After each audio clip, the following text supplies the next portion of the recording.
Bismillahirrahmanirrahim. Assalamualaikum warahmatullahi wabarakatuh. Alhamdulillah wassalatu wassalamu ala Rasulillah wa ala alihi wa sahbihi ajmain. Amma ba'd. Ikhwan wa akhwati fillah, alhamdulillah di kesempatan pagi yang mulia ini Allah kembali kumpulkan kita di majlis yang sangat-sangat mulia ini, yaitu majlis Talabul Ilmi. Sebuah majlis yang Allah Jalla wa Ala janjikan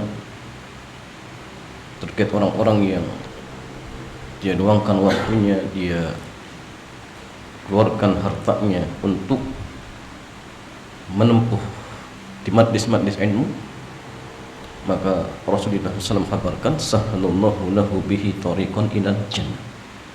Allah mudahkan ia untuk masuk ke dalam surga. Jadi jamaah, kumpulnya kita di sini walaupun mungkin hanya sejenak, setengah jam atau mungkin 1 jam, maka ingat jamaah, semua ini tidak sia-sia. Kelak Allah akan balas dengan dimudahkan untuk masuk ke dalam surganya. Jamaah sekalian, bagi hari ini jamaah kita masih pada kitab Al-Adab Al-Mufrad karya Imam Al-Hafidh Al-Hujjah Abu Abdullah Muhammad bin Ismail Al-Bukhari rahimahullah jalla wa'ala.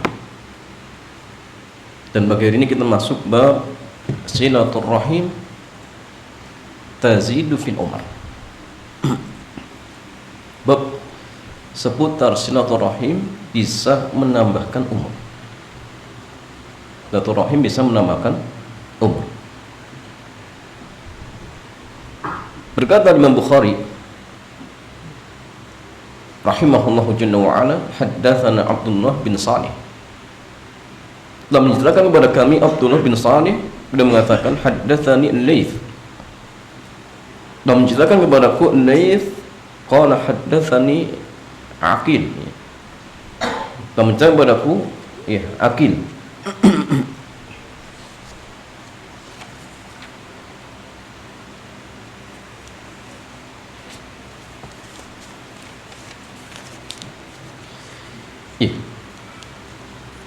Haddatsani Uqail, afan. Ini isim tazkir. Ada Ibnu Syihab qala akhbarani Anas bin Malik radhiyallahu ta'ala anhu. Dia mengatakan anna Rasulullah sallallahu alaihi wasallam qala man ahabba an yubsata lahu fi rizqihi wa an yunsa'a lahu fi atharihi falyasil rahimah. Rasulullah beliau bersabda, barang siapa yang ingin dipanjangkan atau diluaskan, barang siapa yang ingin diluaskan rezekinya dan dipanjangkan umurnya, maka sambung hubungan kekerabatan. Hadis yang berikutnya masih sama. Hadatsana Ibrahim bin Mundhir.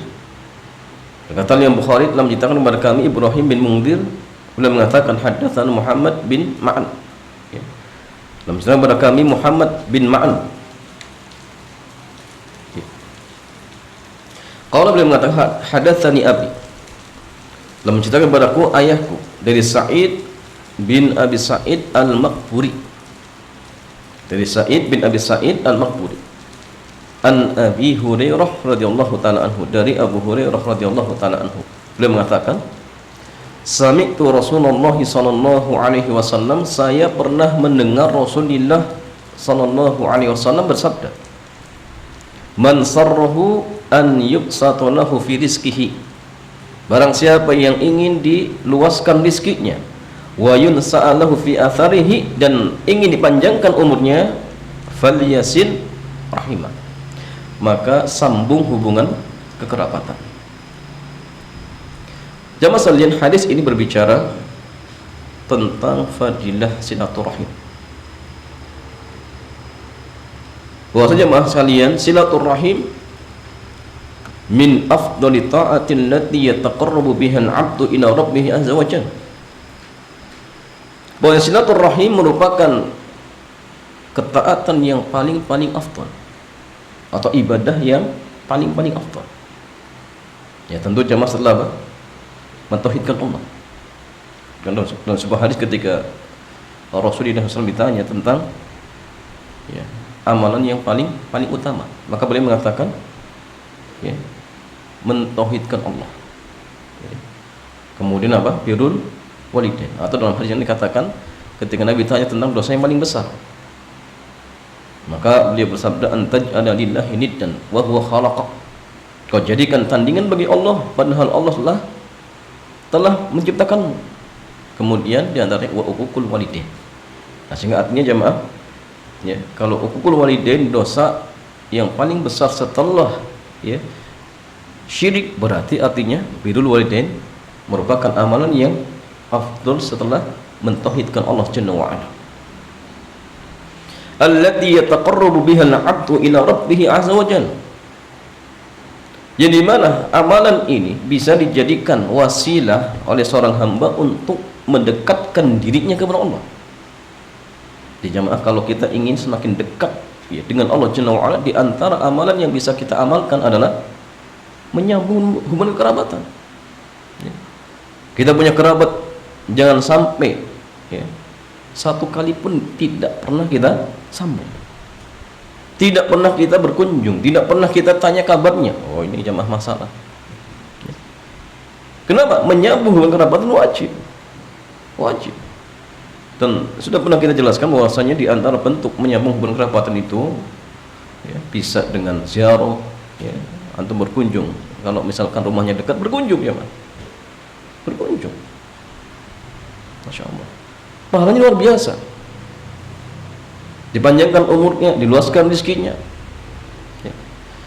Atau mungkin jamaah dengan kasih hadiah. Berkunjung nggak bisa, kenapa? Tempatnya jauh, di luar Jawa misalkan, ya sudah. Apalagi di zaman kita jamaah sekalian, banyak apa namanya ya, wasilah-wasilah yang bisa memudahkan ya, kita saling memberikan hadiah, untuk bisa saling memberikan hadiah. Kirim hadiah, kirim misalkan apa namanya kitab-kitab yang mungkin kecil-kecil tentang masalah tauhid, tentang masalah birrul walidain misalkan, tentang masalah silaturahim, kirim ke mereka. Sambil mungkin dikasih apa namanya ya, gamis ya, peci, kalau yang perempuan dikasih pakaian-pakaian yang longgar. Jadi dakwah kita jangan hanya sekedar nggak boleh buka orang. Antum buktikan dengan apa? Kasihkan langsung jilbab, kasihkan langsung pakaian-pakaian yang longgar ya. Itu di antara dakwahnya. Kalau hanya sekedar misalkan kita mengatakan oh ini haram nggak boleh, tetapi nggak ada solusinya, masalah jemaah. Kirim hadiah. Atau mungkin ya mak, tanya as-su'alu al-akhbar, tanya kabarnya. Atau misalkan paman misalkan, bagaimana kabarnya, bagaimana anak istri misalkan, tanya. Ini diantara bentuk-bentuk menyambung hubungan kerabatan. Maka kalau misalkan dengan ini pun nggak pernah, telepon nggak pernah, berkunjung tidak pernah, ngasih hadiah nggak pernah, nah ini masalah cuma. Dan khawatir bentuk seperti ini termasuk memutuskan ya, hubungan kekerabatan. Dan sudah pernah kita jelaskan ya tentang hadis ancaman memutuskan hubungan kerabatan, di mana Nabi mengatakan min dzambin ajdar an yu'ajjilallahu li sahibihi al-uqubata fid dunya ma'a ma yudakhiru fil akhirati mithul bagi wa qati'ati rahim. Tidak ada perbuatan dosa yang adabnya akan Allah segerakan di dunia, di samping di akhirat masih disimpan, seperti apa? Perbuatan zalim dan memutuskan hubungan kekerabatan. Nah, ini mungkin sebabnya kita ya apa namanya usaha merintis bisnis sampai sekarang nggak berhasil. Mungkin selama ini hubungan kita dengan kerabat nggak baik. Nah ini mungkin jadi pemicu. Maka caranya ya agar jamaah kita dimudahkan urusan dunia kita, misalkan perbaiki dari hubungan dengan kerabat kita, jamaah perbaiki dulu. Ya. Ya. Bagaimana masalian? Wa qad amara Allah jalla wa ala biha. wa hadzara min qat'iha wa ja'ala qatha mujiban lil 'adab wa waslaha mujiban lil maktubah. Di mana Allah Jalla wa Ala telah merintahkan kita untuk menyambung hubungan kerabatan dan memperingatkan, mengancam dari memutuskan hubungan kerabatan. Wa ja'ala qat'ah, dan Allah menjadikan orang yang memutuskan hubungan kerabatan mujiban lil adab, dia berhak untuk mendapatkan adab. Tadi ya, dunia akhirat. Di dunia mungkin jamaah disempitkan rezekinya, di apa namanya jamaah berikan apa namanya masalah, ya macam-macam masalahnya, macam-macam jamaah. Wa waslaha mujiban lil mathubati, sedangkan yang menyambungnya dia berhak untuk mendapatkan ganjaran pahala. Di mana? 3 tempat. Dunia, dengan apa jamaah sekalian? Dimudahkan urusan dunia kita. Ketika misalkan punya masalah, Allah bantu. Ketika dalam kondisi sempit, Allah lapangkan. Ketika banyak ya permasalahan, Allah berikan solusi. Kemudian di mana lagi? Di alam barzakh. Di alam barzakh saja dimudahkan urusannya ketika di alam barzakh. Kemudian nanti di akhirat ya akan dimudahkan oleh Allah Jalla wa Ala. Wa fi hadzal hadis yukhbiru sallallahu alaihi wasallam bi fadli silatir rahim fid dunya. Sedangkan di dalam hadis ini Rasulullah menyebutkan keutamaan silaturrahim ketika di dunia. Apa jamaah?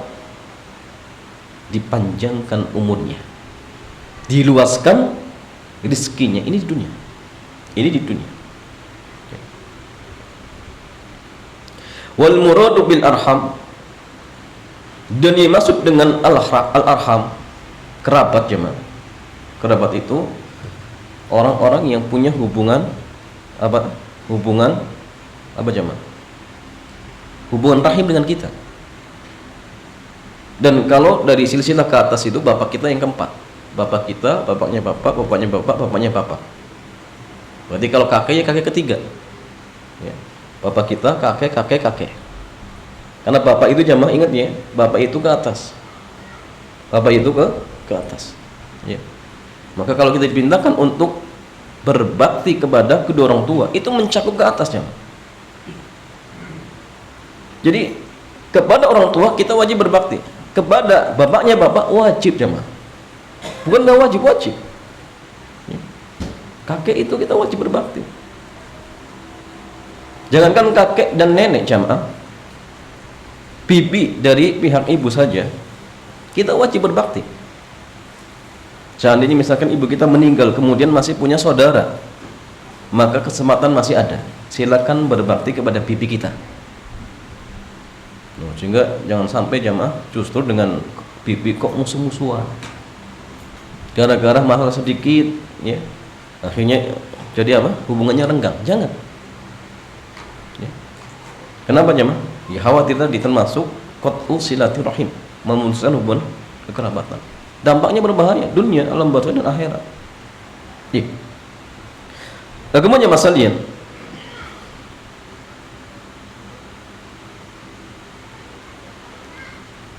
Wal muradu bil arhami aqrabul insan wa kullu man yarbituhum rabitu nasabin. Jadi setiap orang yang masih ada hubungan apa? Nasab. Ya. Jadi tadi ya bapak kita, semua keturunannya kerabat kita ke bawah. Ya. Bapaknya bapak punya saudara, anak, semua keturunan. Itu kerabat kita. Nanti atasnya lagi bapak, semua keturunan kerabat kita sampai keempat. Ya, adapun sampai Nabi Nuh ya sudah tidak ya.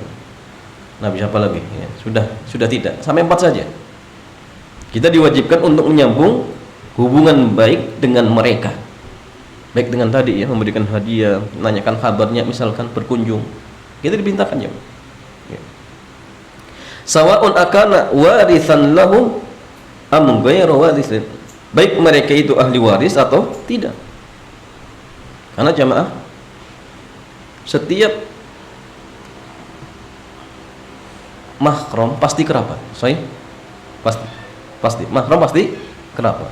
Tapi tidak mesti kerabat mahram, tidak mesti. Kemudian gini.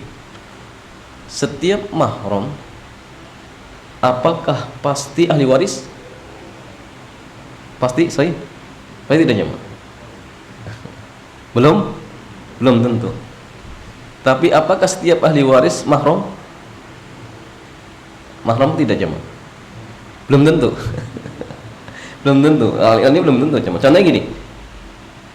Setiap ahli waris belum tentu mahram. Contohnya siapa? Ahli waris siapa jemaah? Sepupu. Sepupu itu ahli waris. Sahih.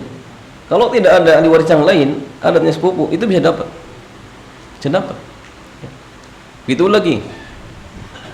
Setiap yang mendapatkan warisan belum tentu ahli, belum tentu mahram. Ya, sama saja. Ya, sama saja. Contohnya tadi memang sepupu seperti itu. Sepupu itu jemaah bisa menjadi ahli waris. Kalau memang ahli waris yang lain tidak ada. Tetapi mereka bukan mahram. Ya. Begitu mahram itu belum tentu ahli waris. Contohnya, dia mahram tapi bukan ahli waris. Contohnya siapa? Anak apa jemaah? Anak dari saudara perempuan. Sahih. Anak dari saudara perempuan itu nggak dapat waris. Bahkan gini jemaah, cucu dari anak perempuan itu nggak dapat warisan.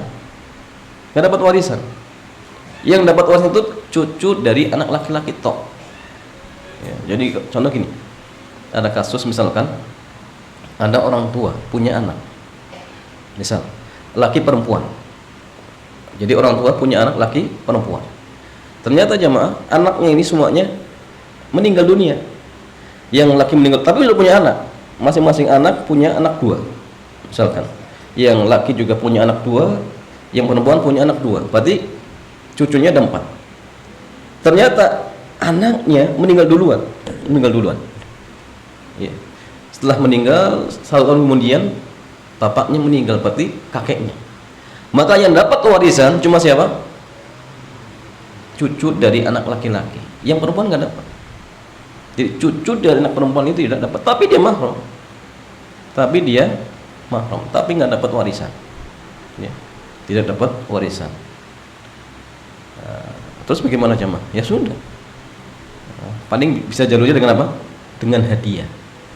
Atau dengan wasiat. Kalau misalkan kakeknya memberikan wasiat, nanti kalau misalkan kakek meninggal atau misalkan kepada cucu yang dari pihak anak laki-laki, nanti kalau kakek meninggal tolong ya 1/3 untuk ya cucuku dari anak perempuan misalkan, maka tidak masalah. Dan wasiat ketika itu jemaah sah. Kenapa? Karena wasiat tersebut bukan untuk ahli waris. Karena cucu dari anak perempuan itu bukan ahli waris, berarti wasiat untuk mereka sah. Tapi kalau wasiat untuk ahli waris tidak sah. Kenapa? Karena ahli waris berhak dari warisan. Sehingga kalau diberikan wasiat juga, maka ini bisa mendolimi jamaah. Maka nggak boleh. Tapi kalau bukan ahli waris boleh. Iya. Agamanya masalah yang ikhwan wa akhwati fillah. Wa yata'akkadu silatu bihi kullama kana aqrab ilaihi nasaban. Jadi menyambung hubungan kerabatan itu semakin ditekankan ketika hubungan ia semakin dekat. Berarti jamaah, siapa yang paling ditekankan? Ayah ibu. Ayah ibu kita itu jamaah yang paling dekat dengan kita. Kalau antum belajar warisan itu jamaah, nanti ada tingkatan-tingkatannya, siapa yang paling dekat. Paman, kemudian saudara, dan itu nanti akan bisa menjadikan acuan ketika misalkan semua ahli waris itu ada. Maka siapa yang paling berhak? Ya tentu jamaah orang tua.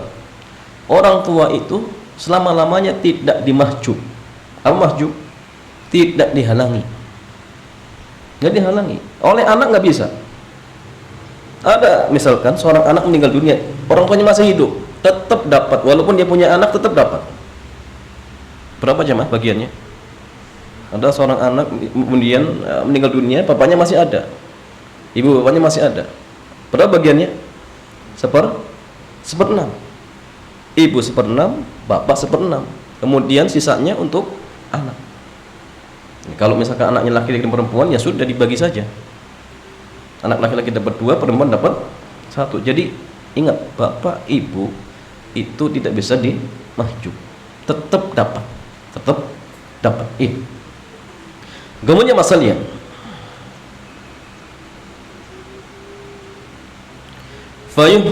fayuhbiru annahu bisilatir rahimi yuwassi'ullahu jalla wa ala al-arzaq wa yubariku fiha. Dan Rasulullah menghabarkan bahwasanya menyambung hubungan kekerabatan bisa menjadi sebab Allah Jalla wa Ala meluaskan rezekinya, kemudian memberikan berkah terhadap hartanya. Ustaz, bukannya rezeki itu sudah Allah takdirkan ketika Allah Jalla wa Ala menciptakan langit dan bumi? Dan sebab dikatakan innallaha kataba maqadir al-khalaiq. Jadi Allah Jalla wa Ala telah mencatat segala takdir makhluk-makhluknya. Kapan jemaah? Ya. Kapan jemaah? Qabla an yakhluqas samawati wal ardh. Sebelum Allah Jalla wa Ala menciptakan langit dan bumi. Bi khamsina alfasanatin, 50.000 tahun. Ustaz, tapi ini bisa berubah bagaimana? Bukankah catatan takdir tentang rezeki kita itu sudah dicatat dan tidak bisa berubah? Jawabannya jamaah, catatan takdir itu ada 2. Pertama di Lauh al-Mahfuz, dan ini memang tidak bisa berubah, dan yang tahu hanya Allah. Catatan yang kedua di catatan malaikat, dan inilah yang bisa berubah. Inilah yang bisa berubah. Dan bagaimana cara berubahnya? Cara berubahnya jamaah dengan takdir syar'i. Nah, takdir ada 2, ada takdir syar'i, ada takdir kauni. Maka takdir syar'i ini jamaah bisa berubah dengan cara sebab syar'i. Bagaimana caranya? Di antaranya silaturahim. Di antara contoh yang lain dengan doa, di mana mengatakan la yaruddul qada illa du'a. La yaruddul qada illa du'a. Tidak ada yang bisa menolak takdir kecuali doa. Maka ini maksudnya jemaah, catatan takdir yang ada di tangan malaikat. Adapun di Lauh al-Mahfuz tidak bisa berubah. Dan itu cuma satu. Dan itu rahasia Allah Jalla wa Ala. Sampai pun malaikat tidak tahu. Kemudian faman ahabba dzalika falyasil rahimah. Maka barang siapa yang menginginkan hal tersebut, sambung hubungan kekerabatan. Wa qalu wa yunsa'alu fi athari. Kemudian Rasulullah bersabda, barang siapa yang ingin dipanjangkan umurnya, yakni yutawwilullahu jalla wa ala fi umril wasili. Maksudnya barang siapa yang ingin Allah memanjangkan umur orang yang menyambung hubungan kerabatan, wa makna takhirul ajali wa ziyadatil umr, dan makna dipanjangkan umurnya dan ditambahkan umurnya, maksudnya azyadatu bil barakati fihi. Dan ini memang jamaah silang pendapatnya terkait tentang makna dipanjangkan umur itu seperti apa. Maka di antara pendapat ini sebenarnya para ulama kita, ada yang mengatakan jamaah bahwasannya yang dimaksud dengan dipanjangkan umurnya adalah ditambahkan keberkahan. Umurnya sama 60 ya 60, tetapi barokahnya lebih banyak. Karena ingat jamaah, barokah itu apa artinya? Barokah itu artinya ziyadah. Maksudnya apa? Ziyadatul khair. Jadi gini ya, umur sama 40, tetapi nilai kebaikannya berbeda. Itulah barokah. Ada 2 orang jamaah umurnya sama-sama 40, satunya ya rajin sholatnya, rajin taklimnya, akhlaknya baik, suka birrul walidain, suka sedekah, ya murah senyum. Satunya boro-boro, sholat pun tidak, sedekah pun nggak pernah, akhlaknya buruk. Ya. Walaupun umurnya sama, tetapi nilai keberkahannya berbeda. Itulah barokah. Dan ini yang dimaksudkan dipanjangkan umur menurut sebagian para ulama. Umurnya sama, tetapi barokahnya berbeda. Begitu pula jamaah sekalian mengatakan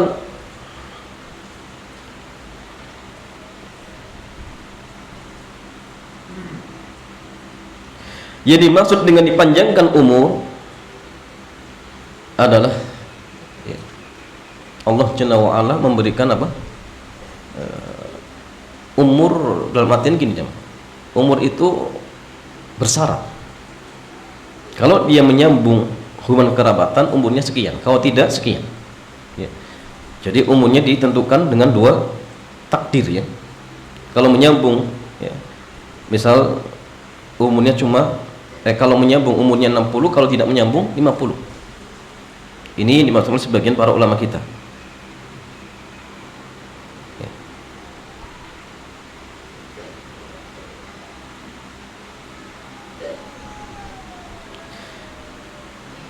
Jadi yuktabu umruhu muqayyadan bi syarti. Ya. Jadi umurnya itu dicatat tetapi muqayyad. Apa muqayyad jemaah? Muqayyad itu ya bergantung ya dengan syarat. Ka'an yuqal in wasala rahimahu falahu kadza wa illa fakadza. Jadi seolah-olah ya orang ini dikatakan jika dia menyambung hubungan kerabatan umurnya sekian, kalau tidak ya sekian. Ini ada mata seperti ini. Ya. Tapi tentu jemaah ini yang dimaksudkan apa? Catatan yang di tangan malaikat. Di tangan malaikat itu ada dua takdir. Kalau dia menyambung hubungan kerabatan 60, kalau tidak 50. Ya, tetapi jemaah kalau di Lauhul Mahfuz cuma satu. Dan itu rahasia Allah Jalla wa Ala. Kemudian ada yang mengatakan faqil al-makna husulul quwwati fil jazati. Diberikan apa? Kekuatan di dalam fisiknya. Artinya gini jemaah, walaupun umurnya bertambah tetapi fisiknya tetap kuat. Tetap kuat jemaah. Makanya pernah ada ceritanya, ada seorang kakek spontan bisa melewati sungai yang cukup lebar. Jadi spontan ada sungai yang lebar dia bisa apa? Bisa loncat. Sampai orang-orang heran jemaah. Kemudian ditanya. Pas ditanya kemudian dia menjawab bahwasannya tubuh saya yang kuat ini sampai tua sebenarnya masih kuat. Kata si kakek tersebut karena dulu ketika di masa muda saya menjaga tubuh saya dari hal-hal yang haram, maka ketika di usia senja Allah yang menjaga. Allah yang menjaga. Ya. Maka ini diantara salah satu makna. Maka gini jamaah sekalian, antum perhatikan orang-orang yang masya Allah di masa mudanya dia gunakan matanya untuk membaca Quran. Kadang sampai tua pun masih bisa untuk membaca. Allah yang menjaga. Maka sebagaimana ketika di usia muda kita menjaga tubuh kita dari hal-hal yang haram, maka ingat ketika di usia tua Allah akan menjaga jemaah. Makanya siapa yang ingin dijaga oleh Allah, jaga diri kita sendiri dari hal-hal yang haram, dari hal-hal yang diharamkan subhanallah, dari hal yang diharamkan oleh Allah subhanahu wa ta'ala. Kemudian masalian wakil ada yang mengatakan maknahu baqa'u dzikrihil jamil ba'dal maut. Ada yang mengatakan maksud dipanjangkan umur dia akan selalu dipuji walaupun sudah meninggal dunia. Contoh seperti Al-Imam Nawawi, Al-Imam Syafi'i. Mereka jemaah sudah meninggal dunia tetapi nama mereka tetap dipuji bahkan sampai zaman kita, bahkan mungkin sampai nanti akhir zaman. Jadi seolah-olah umurnya panjang walaupun hakikatnya umur mereka sudah, atau hakikatnya mereka sudah wafat, tetapi karena mereka tetap disanjung maka seolah-olah umurnya panjang. Bahkan jamaah dibandingkan dengan orang-orang yang mungkin ya di masa kecil itu hidup bareng dengan kita. Mungkin jamaah teman-teman kita ada yang sudah meninggal, kadang sudah dilupakan jamaah. Berbeda dengan Imam Bukhari, Imam Syafi'i, Imam Abu Hanifah, Imam Malik misalkan. Mereka sudah wafat, umurnya berapa tahun dari sekarang. Tetapi masya Allah nama mereka tetap disanjung dan dipuji. Dan inilah yang dimaksudkan Allah Jalla wa Ala akan memanjangkan umurnya menurut sebagian para ulama.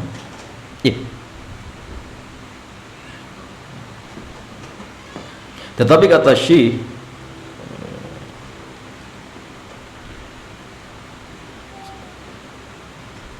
atau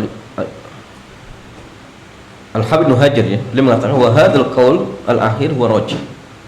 Pendapat yang terakhir maksudnya ini an yuktab umruhu muqayyadan. Jadi umurnya itu dicatat bersyarat. Kalau dia menyambung umurnya sekian, kalau tidak sekian. Ya, kata Syekh ini pendapat yang paling kuat. Ya. Tetapi ingat sekali lagi jamaah, ini maksudnya adalah catatan yang ada di tangan malaikat. Adapun yang di Lauhul Mahfuz tetap satu dan itu tidak berubah. Ya. Kemudian masalahnya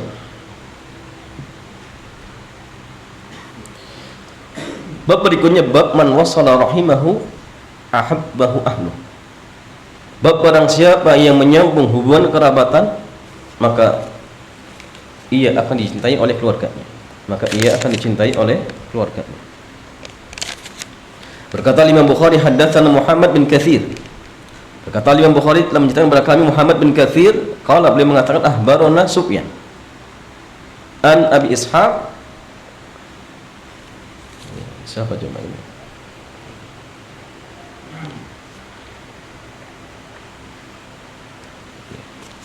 Kemudian Al-Maqra ya. An Ibni Umar ya. Beliau mengatakan man ittaqa rabbahu wa wasala rahimahu nussi'a fi ajali wa thuriya maluhu wa ahabbahu ahlu. Dari Ibnu Umar beliau mengatakan barang siapa yang bertakwa kepada Allah dan dia menyambung hubungan kekerabatan, nussi'a fi ajali, maka Allah panjangkan umurnya. Wa thuriya maluhu, dan Allah luaskan atau perbanyak rezekinya. Wa ahabbahu ahluhu, dan dia akan dicintai oleh keluarganya. Dalam hadis yang lain dikatakan haddatsana Abu Nuaim. Qala, beliau mengatakan haddatsana Yunus bin Abi Ishaq. Beliau mengatakan qala haddatsani ya Maqra, ya sama ya. Jadi Abu Makharik wal al-Abdi ya, wa al-Abdi. Ya. Abu Makharik.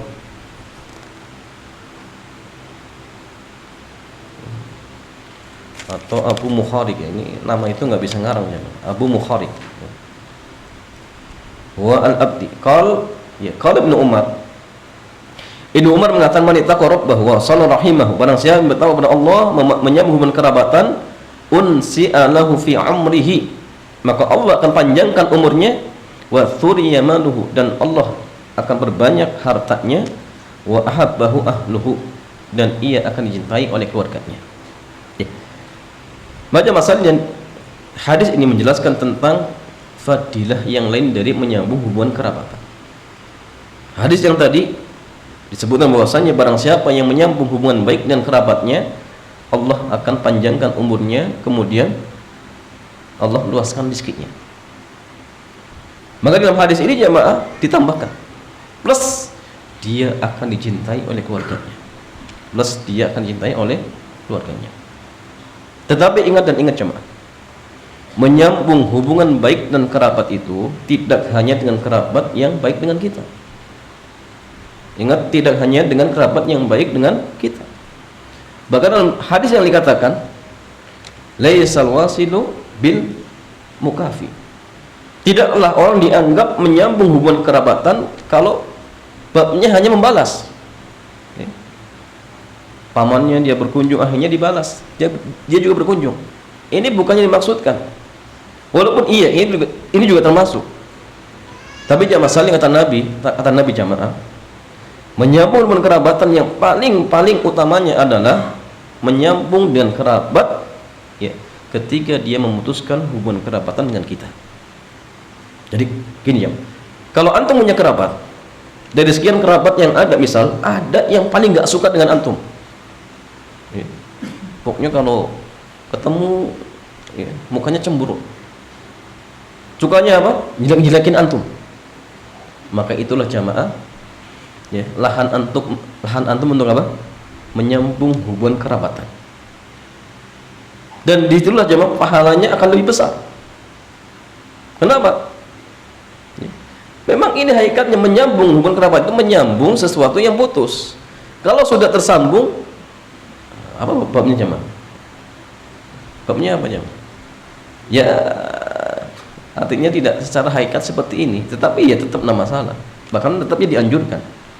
Tetapi kalaupun misalkan ya masalian, seandainya ada di antara kerabat kita yang memutuskan, maka ini yang paling berhak, ya.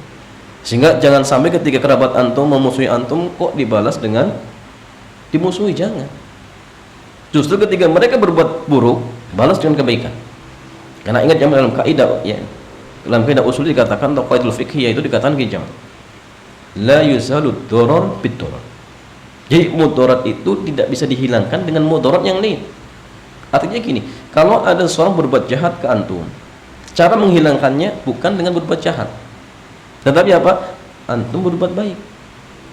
Walaupun secara hukum asal, ketika antum dizalimi boleh membalas dengan kezaliman yang sama, tidak masalah. Ya, antum dipukul, hukum asalnya apa? Boleh memukul, cuma sulitnya. Kalau misalkan takaran pukulannya beda ya, karena antum ya, biasa latihan apa? Tinju. Teman antum pukul, ya mungkin kekuatannya berapa gitu. Antum balas, ternyata langsung apa? Pingsan. Nah, ini nggak bisa, sulit ya. Tapi kalau mungkin ucapan bisa. Ya. Ada orang misalkan ngomong ya apa, yang jelekin antum, dasar antum kucing misalkan, maka antum boleh balas dengan cara apa? Iya, antum juga kucing, boleh. Tapi jangan ditambahin ya, dasar kamu kucing kudisen. Ya. Punya misalkan nggak enak, itu nggak boleh, tambahan itu nggak boleh. Ya. Itu sudah zalim lagi, berarti harus dibalas lagi. Ya. Ini hukum asalnya. Tetapi ingat jamaah, yang paling terbaik balas dengan kebaikan. Balas dengan kebaikan. Ya. Dilempar batu kasih uang. Nah, dijamin jamaah dia tidak akan apa lempar lagi. Kalau antum misalkan dilempar batu, lempar lagi dengan batu, selesai jamaah. Saling lempar-lemparan ya. Kalau ini pun sudah capek, akhirnya apa? Saling ambil senjata. Memang bukan seperti itu, benar bukan seperti itu. Antum di medsos dijelek-jelekan, jangan antum balas. Antum tampakkan kebaikan. Ya. Kalau ingin dibantah, silakan bantah dengan cara ilmiah. Biar mereka juga malu. Apalagi mereka datanya juga hanya sekedar fitnah misalkan, antum buktikan secara ilmiah. Itu yang bagus ya. Bukan malah juga dengan ya, apa namanya? Ya, dengan cara yang tidak ilmiah kita jelek-jelekan lagi, itu nggak boleh. Itu tidak diperbolehkan. Ya jamaah sekalian, hadis ini dikatakan dari Ibnu Umar beliau mengatakan manit taqarrab bahu. Barang siapa yang bertakwa kepada Rabbnya. Takwa itu jamaah imtisalu awamirillahi wajtinabu nawahihi. Mengerjakan perintah-perintah Allah dan menjauhi segala apa yang dilarang. Inilah diantara definisi takwa. Jadi takwa itu jamaah antum kerjakan perintah Allah. Apa jamaah? Semampu kita. Tapi kalau larangan, tinggalkan secara total. Itu harus jamaah. Ya. Makanya ini juga bantahan bagi sebagian orang yang mengatakan kalau misal ada sebagian yang baru hijrah, yang sebelumnya mungkin pecandu apa? Pecandu rokok. Setelah dia hijrah, dia katakan, oh saya ingin tinggalkan rokok tapi sedikit demi sedikit. Itu nggak boleh jamaah. Jadi kalau meninggalkan maksiat itu harus totalitas. Hari ini tahu hukumnya haram, sudah tinggalkan, selesai. Karena dalam masalah meninggalkan yang haram, semua orang mampu. Kenapa jamaah? Meninggalkan haram itu tidak butuh perbuatan. Contoh larangan jangan minum khamr, ya sudah antum nggak perlu beli, kan selesai, orang mampu. Ya. Jangan rokok, ya sudah antum nggak usah beli rokok, nggak usah ngerokok, selesai, mampu. Tapi perintah itu terkait dengan apa? Kemampuan. Makanya gini jamaah, sholat dikaitkan dengan kemampuan, zakat pun sama dengan kemampuan, karena ini perintah. Ya, perintah itu butuh perbuatan, dan perbuatan orang itu berbeda-beda. Ada yang mampu sholat dengan berdiri, ada yang mampu sholat dengan duduk, ada yang mampu sholat dengan berbaring, ada yang mampu sedekah, ada yang tidak. Sehingga perintah itu fattaqullaha mastata'tum, bertakwalah kalian kepada Allah semampu kalian. Antum sholat misalkan nggak mampu berwudu, silakan tayamum. Nggak mampu wudu, nggak mampu tayamum, silakan dibantu. Nggak ada yang bantu, silakan sholat tanpa wudu, tanpa tayamum, sah. Kenapa? Karena kita nggak mampu. Tapi tetap sholat dikerjakan. Ya. Walaupun mungkin dengan isyarat, boleh, nggak masalah. Dengan kepala misalkan, boleh. Yang penting intinya tetap dikerjakan. Ya, karena sekali lagi ini perintah. Adapun larangan harus totalitas dan tidak boleh sedikit demi sedikit.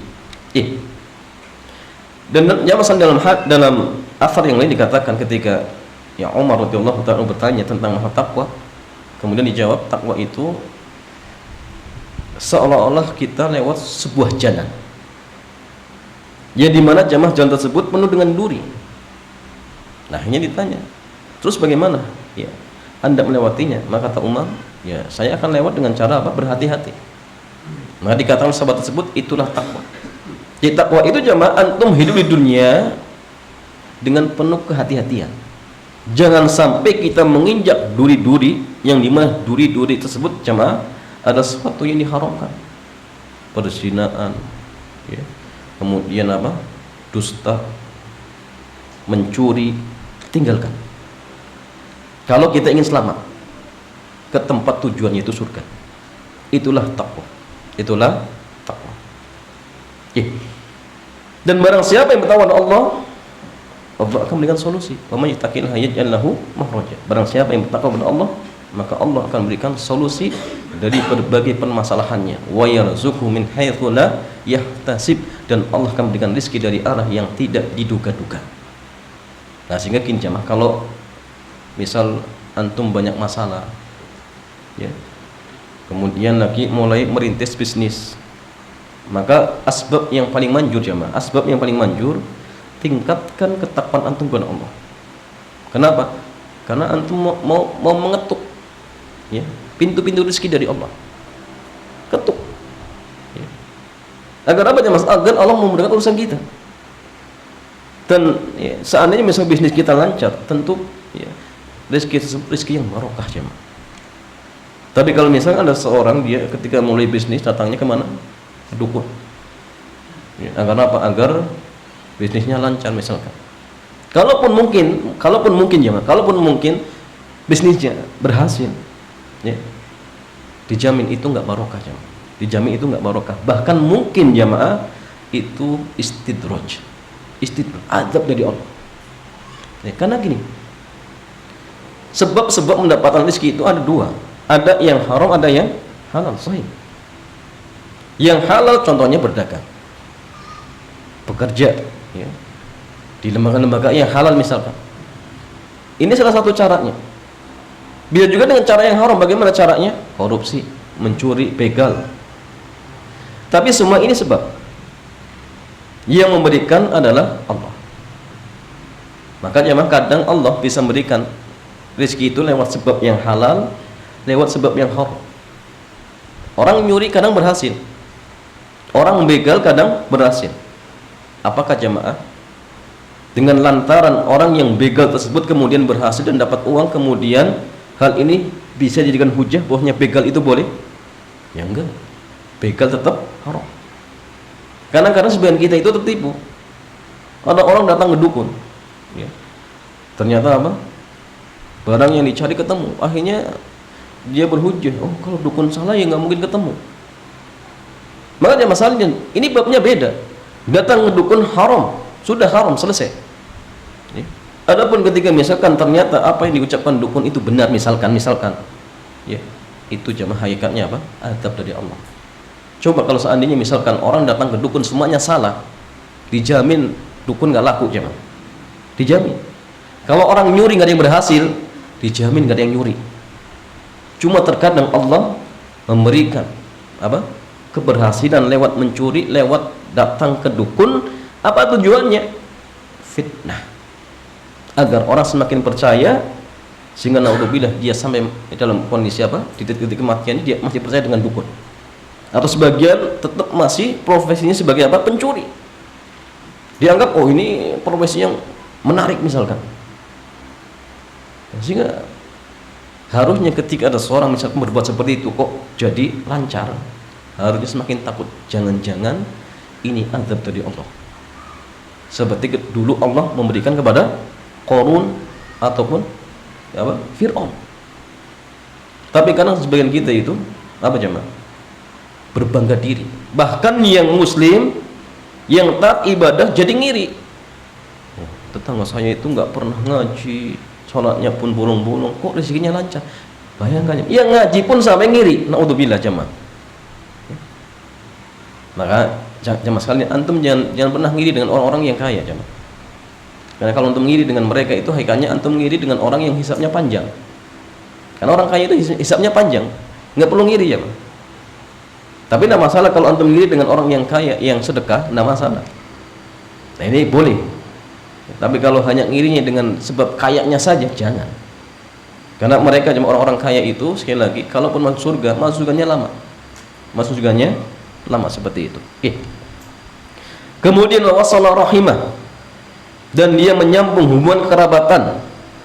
Nusi'a fi ajalih, maka Allah Jalla wa Ala akan panjangkan umurnya. Wa thuriya maluhu, dan Allah akan luaskan rizkinya. Wa habbahu ahluh, dan ia akan dicintai oleh keluarganya.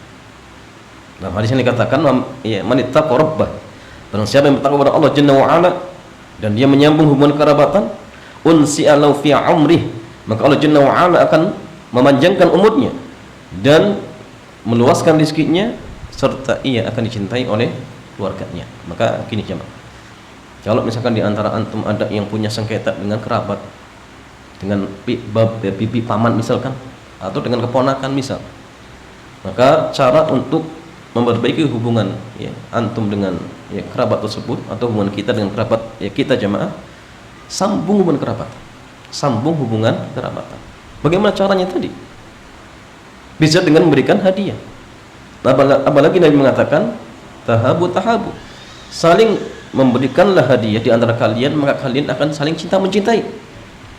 Walaupun jemaah hadiah itu mungkin sifatnya sepele, tetapi yang namanya hadiah itu bisa memberikan seseorang saling cinta mencintai ya.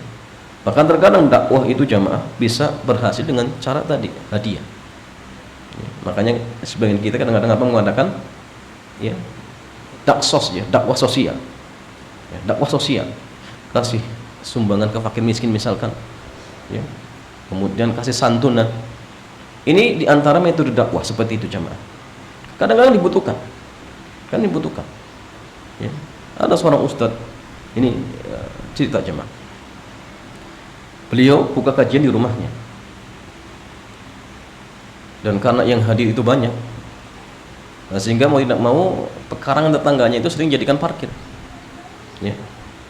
Sehingga tetangganya nggak suka, plus ya, nggak suka dengan ustadz tersebut ya. Biasa di kampung dianggap apa? Aliran sesat ya.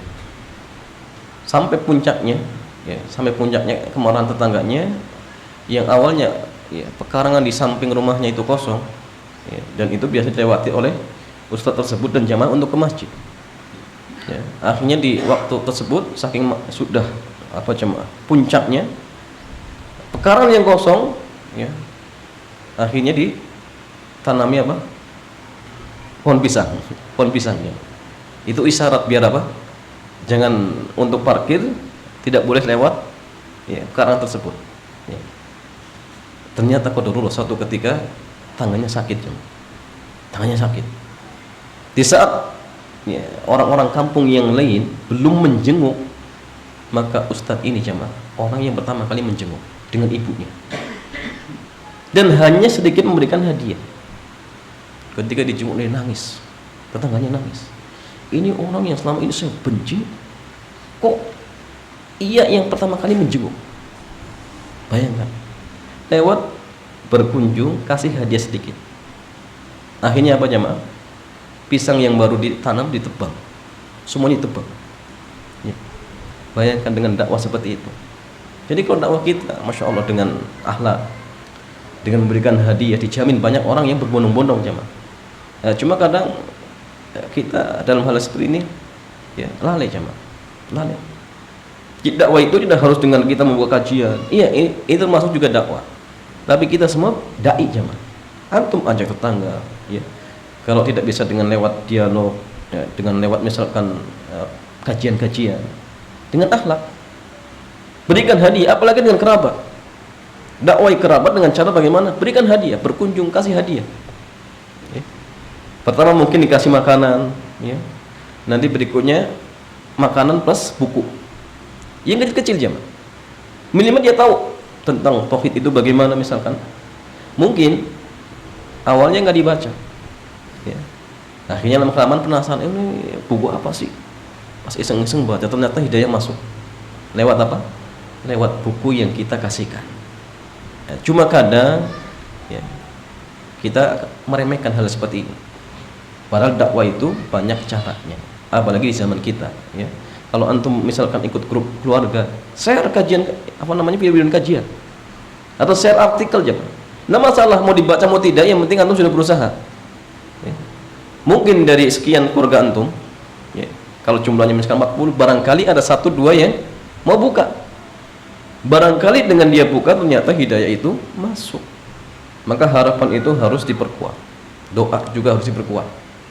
Terus berusaha.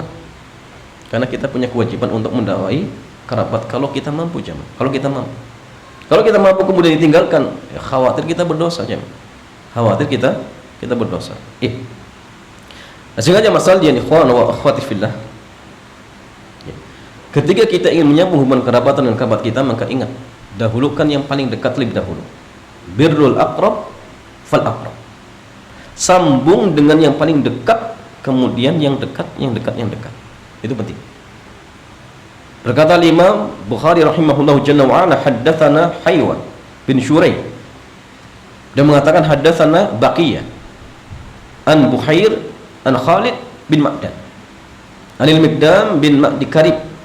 Ya, Ma'di Karib itu Sikoh Muntahal Afan, apa istilah apa jemaah yang belajar nahwu? Ma'di Karib. Tarkib masjid, ya, tarkib masjid. Ya. Annahu sami'a Rasulullah SAW, bahwasanya ia mendengar Rasulullah SAW, dia bersabda, innallaha yusikum bi ummahatikum. Sehingga Allah mewasiatkan kepada kalian untuk berbuat baik kepada ibu-ibu kalian. Thumma yusikum bi ummahatikum. Kemudian Allah Jalla wa Ala mewasiatkan kepada kalian untuk berbuat baik kepada ibu-ibu kalian.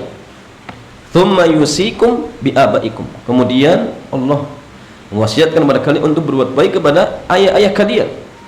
Thumma yusikum bil aqrab fal aqrab. Kemudian Allah mewasiatkan kepada kalian untuk berbuat baik kepada kerabat yang dekat, kemudian yang dekat, kemudian yang dekat. Ya.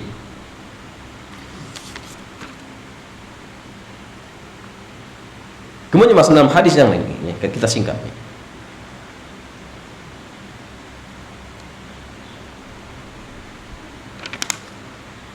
Haddatsana Khadraj Ibnu Utsman Abdul Khattab As-Sa'di. Kalau beliau mengatakan akhbarani Abu Ayyub Sulaiman Maula Utsman Ibni Affan. Beliau mengatakan haddatsana Abu Hurairah asyiyatul khamis lailatul jumu'ah. Ya. Abu Hurairah mendatangi kami di Kamis sore malam Jumat. Kamis sore malam Jumat. Faqala, dia mengatakan, ukharriju ala kulli qati'i rahimin lamma qama min indina. Saya, kata Abu Hurairah, akan membuat orang yang memutuskan hubungan kerabatan enggak akan nyaman ketika ia mendatangi kami. Kata Abu Hurairah, saya akan membuat orang yang memutuskan hubungan kerabatan enggak akan nyaman ketika ia mendatangi kami. Falam yakun ahadun hatta qala salatan. Maka tidak ada seorang pun yang berdiri sampai beliau mengucapkan 3 kali. Fa'atafatan ammatan lahu qad saramaha mundu sittin. Kemudian ada seorang pemuda, dia berdiri, dia datang kepada bibinya yang telah dia tinggalkan selama sanatain, selama 2 tahun. Fadakhala 'alaiha, maka ia pun, ya, mendatangi bibinya. Faqalat lahu, kemudian bibinya berkata, ya ibna ahi maja'at bik. Woi anak saudaraku, apa yang membawamu datang ke sini? Maka dia mengatakan, sami'tu Abu Hurairah, saya mendengar Abu Hurairah mengatakan ini dan itu. Maka bibinya mengatakan, irji ilaihi fasalhu lima qala dzaka. Kata bibinya, coba kamu kembali ke Abu Hurairah, tanyakan apa sebabnya. Qala, maka ia mengatakan, maka Abu Hurairah ketika ditanya mengatakan, sami'tun nabiyya, saya mendengar Nabi bersabda, inna a'mala bani Adam, tu'radu 'ala Allahi jalla wa 'ala tabaraka wa ta'ala asyata kulli khamisin laylatul jum'ah. Kata ya Rasulullah SAW, sungguhnya amal-amal anak Adam akan dipaparkan, diperlihatkan di hadapan Allah setiap Kamis sore malam Jumat. Fala yaqbalu 'amala qati'i rahimin, dan Allah tidak akan menerima ya, amalan orang yang memutuskan hubungan kekerabatan. Bayangkan. Jadi kalau sampai detik hari ini kita punya masalah dengan kerabat jamaah, amalan kita nggak diterima oleh Allah. Di antara amal soleh itu doa jamaah, doa itu amal soleh. Berarti artinya doanya orang yang memutuskan hubungan kerabatan itu nggak diterima oleh Allah, nggak diterima. Ya. Maka ingat ya, antum ingat, kira-kira kerabat saya itu ada nggak sih selama ini yang saya putuskan? Ada sih, ada tidak sih yang saya nggak pernah berkunjung? Ada tidak sih yang saya tidak pernah bertanya kabarnya? Itu penting, catat. Kalau ada, coba antum mulai tanya. Sekarang ada HP jamaah, manfaatkan. Ya. Apalagi dengan ibu kita nggak pernah ditanya, ya. Telepon pun tidak. Padahal kita punya HP. Ya. Kita tinggal masih satu negeri, nggak butuh apa? Paspor. Ya. Nggak butuh visa misalkan, bisa antum pulang. Nah, ini kadang jamaah sekalian, 1 tahun cuma sekali pulang. Padahal ibunya masih hidup, antum pulang. Dan nggak perlu khawatir ketika antum pulang kemudian mengeluarkan biaya banyak. Ingat, Allah akan ganti. Allah akan ganti. Dan ingat jamaah, ketika antum meluangkan waktu untuk berkunjung menemui ibu ataupun ayah misalkan, ingat jemaah, itu waktu yang paling afdol, dan itu waktu yang paling bernilai daripada waktu yang antum gunakan untuk apa? Bekerja. Kalau kita jemaah ditugasi oleh kantor untuk misalkan ya, rapat di luar negeri, urusan kantor ya, misalkan kita siap, nggak masalah. Tapi kita mau pulang kampung menemui ibunya, mikir-mikir, sudah dihitung, nanti tiketnya berapa, nanti pulangnya bagaimana. Jemaah sekalian, antum nggak perlu khawatir, akan diganti oleh Allah Subhanahu wa Ta'ala. Kalau punya masalah yang tidak diganti cash, keberkahan itu akan Allah berikan, berkah umurnya, berkah anak istrinya misalkan. Ini penting. Kadang-kadang sebagian kita itu mudah-mudahan nggak peduli dengan kerabat kita, saya nggak mau tahu. Yang penting saya hidup senang, sudah selesai. Keliru jemaah. Kita punya kerabat, kita dimintakan oleh Allah untuk menyambung baik dengan mereka. Maka tanya kerabat antum jemaah, tanya ke orang tua, ya, saudara kita siapa saja misalkan, sambung hubungan baik dengan mereka. Kemudian masalahnya, hadis yang lain dikatakan, hadatsana Ayyub bin Jabir Al-Hanafi dari Adam bin Ali dari Ibnu Umar. Beliau mengatakan, ma'an faqrajulu ala nafsi, tidaklah seorang laki-laki atau seorang memberikan nafkah terhadap dirinya dan keluarganya, yahtasibuha, yang mengharapkan pahala dari Allah, kecuali Allah akan membalasnya. Wabda biman ta'ul, maka mulailah dengan orang yang wajib kau nafkahi. Fa in kana fadlan, jika masih ada lebih, maka berikan kepada kerabat, dan jika masih ada lebih, maka sedekahkanlah ke orang lain. Nah, sehingga ini pun sekali lagi jamaah, ya, terdapat dalil terkait tentang apa? Fikih prioritas. Fikih prioritas. Kalau antum ingin sedekah misalkan, maka penting mana yang lebih afdol dulu. Dan dalam kaidah atau dalam qawaidul fikih itu disebutnya masalah ini, idza tazahama adul masalihi yurtakabul a'la minal masalihi. Jadi ketika dua maslahat itu bertemu dan satu waktu misalkan, maka dahulukan maslahat yang lebih besar. Kamakol. Dan ini kadang-kadang penting. Karena terkadang jamaah kita akan dibenturkan dalam dua kondisi seperti ini. Maka di antara kaidah memilih mana yang lebih afdol, di antaranya ini.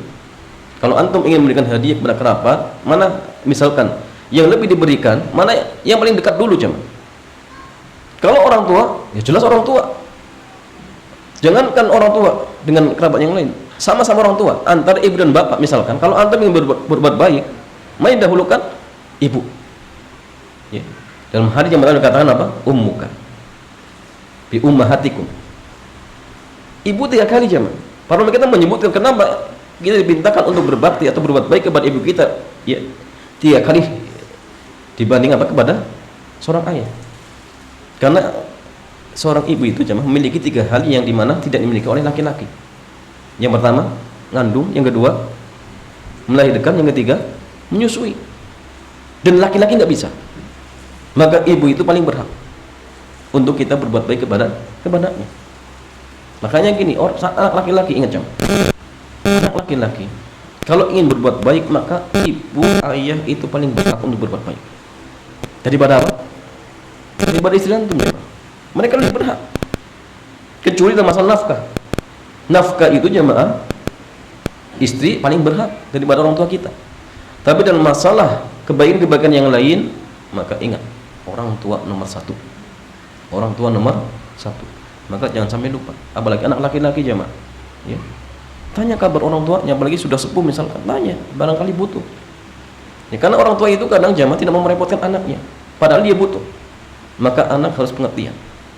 Nah, sehingga kalau misalkan ya, ada orang tua yang minta misalkan bantuan kepada anaknya, oh jemaah, ini kesempatan. Kalau antum nggak punya uang, pinjam. Untuk apa? Ngasih orang tua. Dan inilah jemaah hutang yang terpuji. Demi apa? Demi orang tua, nggak masalah. Bagaimana cara mengembalikannya? Antum doa, antum usaha. Insya Allah dimudahkan oleh Allah Subhanahu wa Ta'ala. Ya. Begitu pula jemaah kalau misalkan berbenturan antara 2 masalah, yang dimana masalah satunya umum, satunya apa? Pribadi. Maka dahulukan yang umum. Contoh misalkan taklim dengan zikir. Sehabis subuh antum datang ke masjid, ternyata langsung ada taklim. Antum belum zikir pagi petang. Maka jemaah, mana yang dahulukan? Dengarkan taklim atau antum zikir pagi dan petang? Jawabannya taklim. Kenapa? Karena taklim itu masalahnya apa? Umum. Untuk pribadi antum plus nanti untuk keluarga kalau antum dapat ilmu. Tapi kadang-kadang sebagian kita ya karena mungkin belum paham, akhirnya apa? Dia sambil zikir dengerin taklimnya, nggak masuk jemaah. Nggak masuk. Dengarkan taklim. Apalagi zikir pagi petang itu waktunya bisa memanjang. Ya. Dengarkan dulu. Ya. Itu pula misalnya jemaah, ketika misalkan berbentur antara amal ibadah yang itu tepat waktunya atau pas waktunya dengan ibadah yang memang sifatnya umum, bukan waktunya. Contoh misalkan gini, antara adzan dan iqamah, mana yang afdal? Antara baca Quran dengan doa. Jawabannya doa. Kenapa? Karena itu waktunya. Di hari Jumat jemaah sekalian, antara sholawat dengan baca Quran, mana yang lebih afdal? Sholawat. Kenapa? Karena itu waktunya. Dan itu pentingnya mengetahui ya apa namanya prioritas. Ketika berbakti, ketika berbuat baik pun sama. Walaupun jemaah sekalian ketika antum berbuat baik, misalkan ternyata salah sasaran, apakah tetap dapat pahala? Dapat jemaah. Seperti kisah seorang yang ingin sedekah kemudian ternyata salah semua. Tapi ketika ditanyakan kepada Nabi, tetap dia dapat pahala. Tetap dia dapat pahala. Ketika diberikan kepada orang yang kaya, jawaban Nabi apa? Barangkali dengan sedekahmu si kaya tersebut akhirnya apa? Mengambil ibroh. Yang tadinya pelit, yang tadinya tidak mau sedekah, akhirnya gara-gara dikasih sedekah akhirnya apa? Dia tergerak untuk sedekah. Cuma ingat jemaah, ketika sedekah kita tepat sasaran misalkan, maka pahalanya lebih besar. Pahalanya lebih besar. Antum hari Jumat pilih baca Quran, tidak masalah, boleh. Cuma ketika antum mendahulukan sholawat, ini tentu lebih besar. Antara adzan dan iqamah, baca Quran boleh, tetapi kalau antum doa itu lebih utama, itu lebih afdal. Nah, sehingga sekali lagi jemaah, ini penting bagi kita untuk mengetahui ya, mana amalan yang afdal dan mafdul. Ya, agar kita bisa memilih ya, mana yang lebih dahulukan dan mana yang nanti diakhirkan. Ya, contoh ketika misalnya antum sholat kemudian antum sholat qobliyah tiba-tiba qomat, mana yang dahulukan jemaah? Jelas antum silakan batalkan kemudian apa? Bergabung untuk sholat jamaah. Kenapa? Sholat jamaah itu wajib. Sholat zuhur itu wajib misalkan. Jangan kemudian oh, kan anda lagi sholat kemudian dia selesaikan sendiri, jangan. Tetap jemaah dahulukan apa? Dahulukan yang lebih utama seperti itu.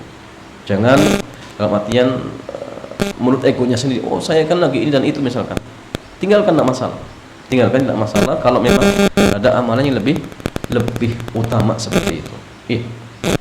Boleh lagi masa ketika sholat misalkan gini, Ketika misalkan imam lupa, tidak tasyahud yang pertama, dan makmum tahu sudah berdiri, maka jamaah perintah kita apa? Kita pindahkan untuk apa? Berdiri. Karena ini lebih besar. Karena kita diperintahkan untuk itu imam, itu wajib. Itu wajib jamaah. Jangan kemudian dikatakan, oh kan tasyahud awal harus, akhirnya dia duduk sendiri, nggak boleh, tidak dibolehkan. Ya. Itu lagi nih masalah ketika misalkan antum sholat kemudian gini, imamnya setelah misal rakaat yang pertama kemudian berdiri misal, ya, dan antum tahu posisinya imam sudah berdiri, bolehkah antum kemudian duduk istirahat? Nggak boleh jemaah, nggak boleh. Ketika antum tahu imam sudah berdiri, nggak boleh duduk istirahat. Duduk istirahat itu sunnah, ya. Sunnah. Yang wajib saja ketika antum sudah tahu imamnya berdiri, harus segera. Dan nggak boleh kita berhujah apa? Kan ini wajib, nggak? Kalau imam sudah berdiri harus ikut. Apalagi duduk istirahat yang itu sunnah. Maka nggak boleh imam sudah berdiri kemudian duduk istirahat, tunggu baru berdiri, nggak boleh. Makanya Syekh Abdullah Fauzan mengatakan makmum itu tidak disyariatkan untuk duduk istirahat. Yang disyariatkan cuma apa? Makmum, imam dan munfarid. Itu yang disyariatkan. Kalau makmum tidak. Bahkan itu pun jamaah sekalian terkait tentang orang yang munfarid ataupun yang imam, silang pendapat. Syekh Muhammad bin Shalih Ibnu Utsaimin mengatakan sunnahnya ketika dibutuhkan. Bukan apa? Bukan sunnah secara mutlak.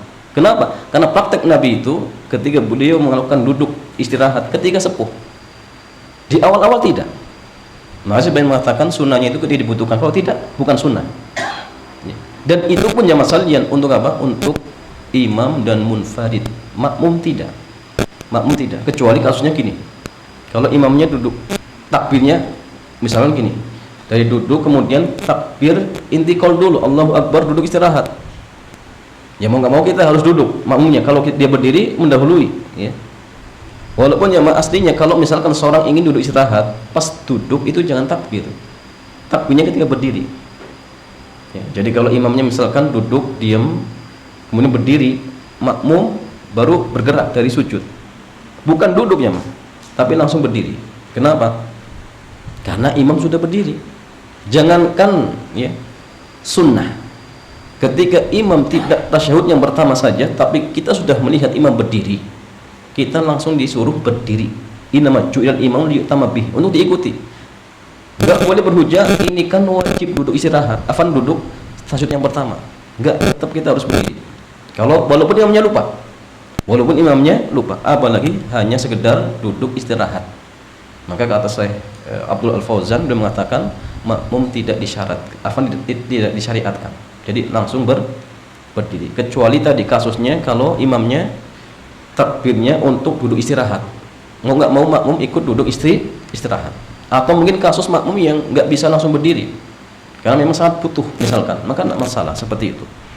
Wallahu ta'ala a'lam bissawab. Demikian Mas Sadian, mudah-mudahan kajian kesempatan pagi hari ini bermanfaat. Ada beberapa menit sebelum duhur. Kalau ada pertanyaan dipersilakan.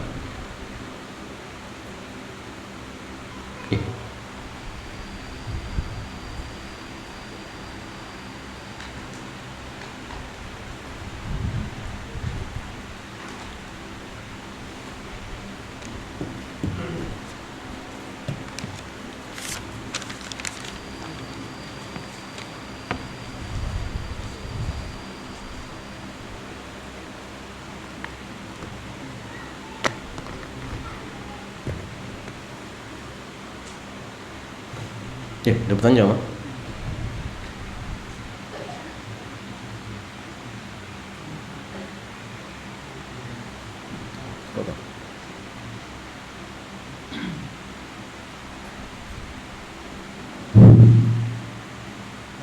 Ya, Fadil.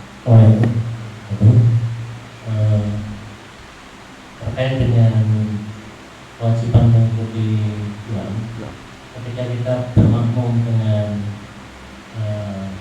jamaah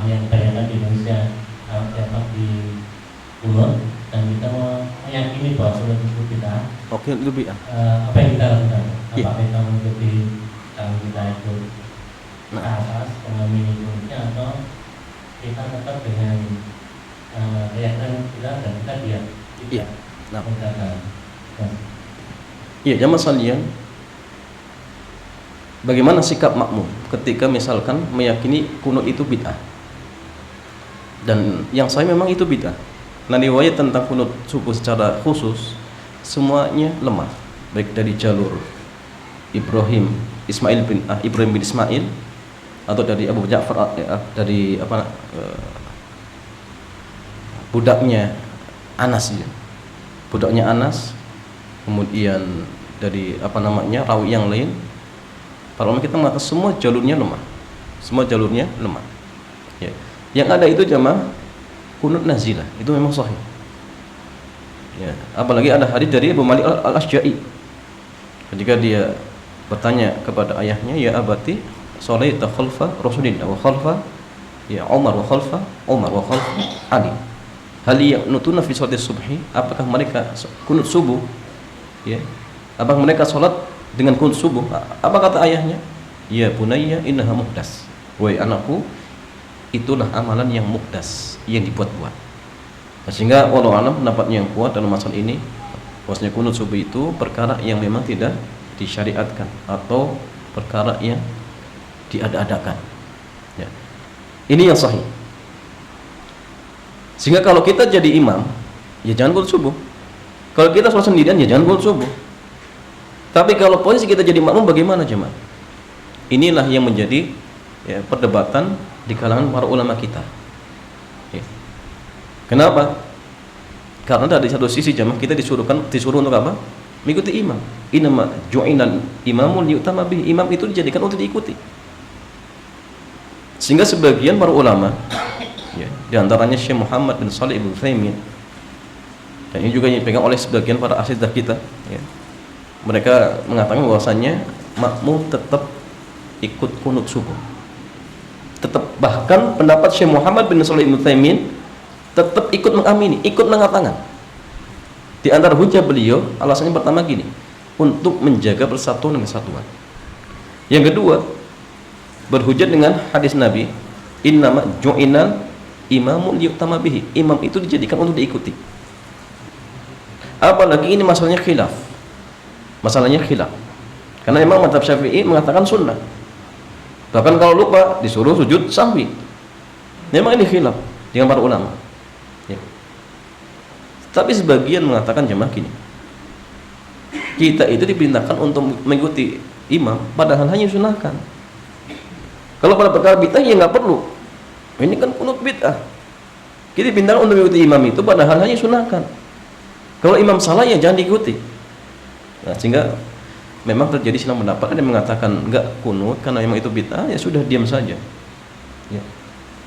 Ada yang mengatakan tetap ikut kunut dengan alasan atau hujah tadi yang disebutkan. Ya. Mana yang kuat jemaah? Mana yang kuat? Wallahu a'lam jemaah. Wallahu a'lam. Sikap kita gini. Kalau melihat teman-teman kita yang mungkin tidak kunut, jangan kita salahkan. Jangan kita salahkan. Ini pertama. Kenapa? Mereka punya hujah bahwa itu bid'ah dan kita dipindahkan mengikuti imam itu hal yang sunnah. Kalau yang bid'ah tidak. Sudah biarkan saja. Tapi untuk diri kita, lihat kondisi jemaah. Apalagi kalau antum hidup di kampung, semua mayoritas itu ya kunut subuh. Kalau antum nggak kunut, ya misalkan dikucilkan oleh mereka, dakwah antum ditolak misalkan, maka dalam hal ini antum berpegang dengan pendapatnya Syekh Muhammad bin Shalih Ibnu Utsaimin, ini lebih tepat. Lebih tepat. Ya. Walaupun kita berpendapat itu ya, bid'ah, dalam hal ini babnya tadi untuk menjaga persatuan dan kesatuan, kemudian babnya kita dipindahkan untuk mengikuti imam. Dan ini masalah ijtihadiyah, sehingga menurut sebagian ulama masih tetap ditoleransi seperti itu. Maka silakan antum bisa ikut pendapat Syekh Muhammad bin Shalih Ibnu Utsaimin dengan cara mengangkat tangan plus dengan cara mengamini, boleh seperti itu. Wallahu ta'ala a'lam bis-shawab.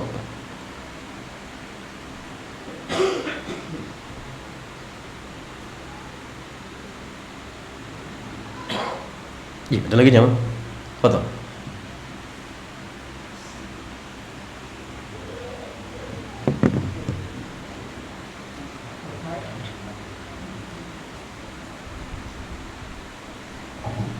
terkait dengan menyambung kerabat. Di keluarga kami ada yang berbeda tidak, sehingga beranggapan kalau yang berbeda itu murtad. Apakah saya ini tetap harus menyambung kerabat sampai tidak terbatas, walaupun mereka yang memutus itu tidak menganggap itu, Ustaz? Yang memutus tidak menganggap Yang beda, kita tidak bukan saudara. Iya, gini jamaah. Yang menjadi tolak ukur itu diri kita. Makanya yang penting kita sudah berusaha untuk menyambung. Ya, perkara mereka tetap memutuskan itu urusan dia. Urusan dia dengan Allah. Ya. Adapun kita tetap diminta untuk menyambung. Kita usahakan. Ketika misal kita kirim hadiah, kok ternyata dibalikin lagi, nah masalah, biarkan. Ya. Kita telepon, ternyata tetap ditutup. Kita berkunjung, diusir. Ya. Berarti jemaah dalam hal ini kita sudah berusaha untuk menyambung. Yang mutan siapa? Dia. Maka yang kena ancaman seperti tadi hadis yang dikatakan apa? Ma min dzambin ajdar. Tidak ada dosa yang Allah akan segala azabnya di dunia, di samping akhir masih disimpan, dia yang kena. Dia yang kena. Adapun kita yang sudah berusaha untuk menyambung, walaupun mereka misalkan tidak menganggap keluarga lagi, maka mereka yang kena, kita insya Allah tidak kena. Bahkan kita akan mendapatkan fadilahnya. Ya. Karena kadang jamaah sekalian, ketika kita menyambung hubungan kerabatan, belum tentu akhirnya apa? Diterima dengan baik, belum tentu. Bahkan dicuekin. Nggak mau tahu misalkan, enggak masalah. Yang penting kita berusaha seperti itu. Ya. Nggak bisa dengan ditelepon sudah. Antum kirim saja lewat paket. Ya. Yang penting intinya apa? Sampai. Tapi dikasih nama ya. Maka gini ya, kalau antum ngasih hadiah itu kasih nama. Kasih nama. Kan di antara fungsinya apa jemaah? Tahabu. Apa? Tahabu. Nah, maka yang sempat kemarin kita sampaikan, kalau antum ingin ngasih amplop ketika pernikahan itu kasih nama. Kasih nama. Kenapa? Hadiah. Ya, hadiah. Karena dengan dia tahu nama antum akhirnya apa? Akan saling cinta mencintai. Seperti itu. Tapi kalau dirahasiakan nih bagaimana tahu ya? Dari siapa? Iya nggak tahu. Maka kalau niatnya hadiah, kasih nama. Tapi kalau niatnya ngutangin gimana jamaah? Kalau di kampung itu niatnya ngutangin jamaah, nanti harus dibalas lagi. Ya tergantung niat, Kalau niatnya antum hadiah, hadiah saja. Ya, yang terbaiknya hadiah seperti itu. Jadi mungkin dengan kasih hadiah saja. Berkunjung ditolak, kasih hadiah. Kasih nama. Ya. Kok dibalas? Kasih hadiahmu saya tolak misalkan. Enggak masalah. Yang penting kita berusaha itu. Adapun hasil serahkan kepada Allah Subhanahu wa taala. Mungkin dengan 1-2 kali misalkan akhirnya dia malu sendiri. Ya. Akhirnya mungkin dari situlah Allah bukakan hatinya. Ya. Sehingga jangan sampai kita putus asa. Jangan pesimis. Dan kita yakin usaha yang tulus, usaha yang ikhlas karena Allah pasti akan membuahkan hasil. Kalaupun jamaah mungkin dianya sendiri belum bisa, mungkin anak-anaknya akhirnya berubah. Mungkin. Ya. Sehingga artinya tetap berusaha semaksimal mungkin apa yang bisa kita lakukan, yang tidak ya sudah. Itu di luar kemampuan kita dan Allah akan memaafkan kita seperti itu. Wallahu taala a'lam bishawab. Demikian Mas Sandian, karena sudah masuk duhur kita cukupkan sampai di sini. Subhanakallahumma wa bihamdik, asyhadu an la ilaha illa anta, astaghfiruka wa atubu ilaik. Assalamualaikum warahmatullahi wabarakatuh.